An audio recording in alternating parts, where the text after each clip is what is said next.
Hello guys, lunch break na naman. Pupunta na naman ng karinderya para bumili ng ulam. Kasi guys, hindi na talaga ako nagluluto ng ulam dito sa trabaho ko kasi isa pang hassle eh. Hassle pa sa pagluluto. Kaya bumibili na lang ako ng lutong ulam sa karinderya. Medyo malapit lang naman yung tindahan dito sa trabaho ko. Kaya nilalakad ko na lang. Walking distance lang din naman eh. Kaya bumibili na lang ako. Marami nga pala guys nagtatanong sa akin, paano ko raw ba na-maintain ang isang pagiging motovlogger as a full-time job dito sa trabaho ko. So madali lang guys. Ang ginagawa ko guys, pagka may free time ako, sumasama ako sa aming rides sa team ko ng Laguna Elite Riders Club. Shoutout nga pala sa Laguna Elite Riders Club. Yun ang grupo ko guys na sinasamahan pag may rides kami. Minsan charity event, minsan gala lang, minsan long rides, short rides. Yun lang guys ang ginagawa ko. So bumabiyahe lang din naman tayo. Sinasabayan ko na guys ng pagko-content. Kung saan kami napupunta, halimbawa sa Tagaytay, Panta Quezon. So marami guys na kaming pinupuntahan. Minsan mga charity event, Cavite, iba't ibang lugar dito sa Laguna. Minsan napupunta kami ng Cavite.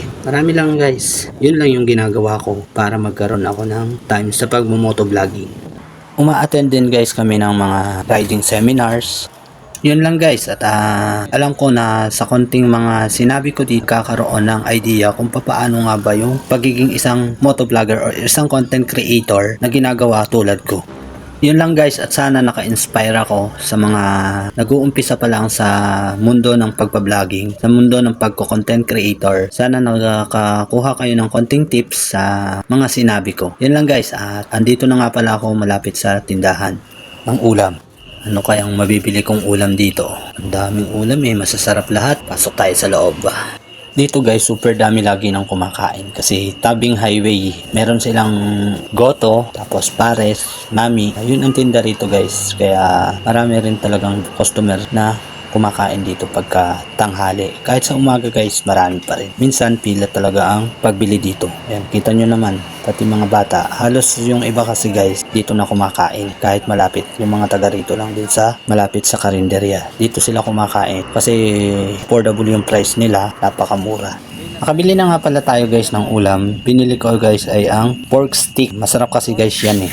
Yan lagi yung binibili kong ulam kasi kahit konti lang. Kasi sa panahon talaga ngayon napakaunti na ng binibili nating ulam kasi ang mahal na ng mga bilihin. Kaya kahit konti, humihingi na lang ako ng sabaw para may mahikop tayo sa pagkain natin. Ayun, babalik na ako ng aking barracks para kumain.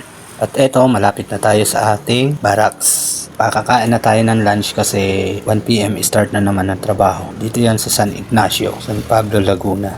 Ito guys yung aking site ng trabaho. Tingnan nyo, lawak diba? Ito yung mga stall na paupahan. Dito ako nagtatrabaho guys. Marami ditong mga tanim. Yun yung mga dinidilig ko araw-araw. At eto na yung sabaw ng pares. Ayan, konting kanin at ulam. Yan yung pork stick na binili ko guys. Kain tayo. Ito yung lunch ko. Dahil solo lang naman ako dito sa barracks ko. Kaya solo lang ako kumakain. Kaya ulam guys lang ang binibili ko kasi nagluluto na lang ako ng kanin dito. Pabigas naman ako rito kaya nagluluto na lang ako ng sinaing. May rice cooker naman ako dito. Para sa ganun guys, nakakatipid din tayo sa budget natin. Kaysa bumili ka ng kanin, magluto ka na lang ng sinaing. Kasi magkano rin yung isang takal ng kanin. Dati kasi nakakabili ka lang ng 5 pisong kanin. Ngayon, 15 pesos na. Ginagawa ko talaga para makatipid, nagluluto na lang ako ng sinaing. May kuryente naman dito, kaya mabilis lang magsaing. Habang ako'y nagtatrabaho sa pagdidilig, sasalang na lang ako ng sinaing. Halimbawa, break time. Yun, isang taka lang naman yung sinasaing ko. Kasi tuwing tanghali lang guys ako kumakain. Sa gabi, hindi na ako kumakain eh. Hindi naman sa pagtitipid. Pero nakasanayan ko na kasi yun na sa umaga, kape, tanghali lang ako kumakain ng kanin. Pero minsan kumakain din ako ng hapon pag medyo nagutom ako. Yun lang guys. At ayan, tapos na ako kumain. Salamat guys sa panonood. See you next vlog. At see you next ride. See you next adventure. Thank you guys and peace out.